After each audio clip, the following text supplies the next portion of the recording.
If you're dealing with pain or an injury and trying to recover, there's one thing that a lot of my patients that I see tend to forget about or just not include as part of the recovery process, and that is sleep. Sleep is so important because it's when our body tries to recover and heal itself. That's when our body goes through so many of those important processes.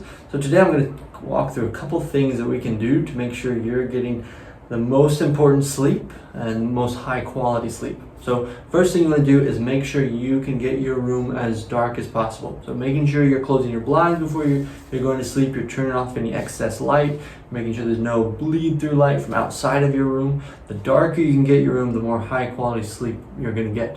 The next thing that you should consider is trying to make sure your room is as quiet as possible. So if you're going to listen to noise, a white noise machine is okay, but we're generally reducing noise, trying to make sure there's not a lot of loud TVs going on outside of your room.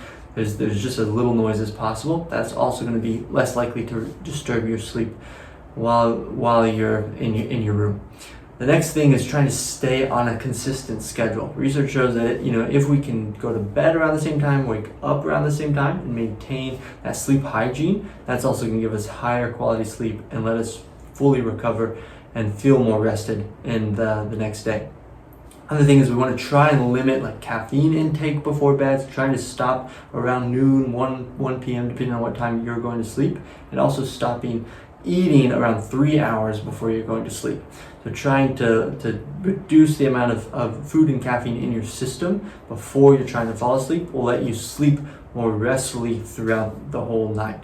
Another thing is the cooler you can get your room. So generally if you can sleep at about 68 degrees Fahrenheit or even cooler, which feels chilly to some people, but that's also going to help you enhance the amount of sleep that you're getting and the quality of sleep that you get.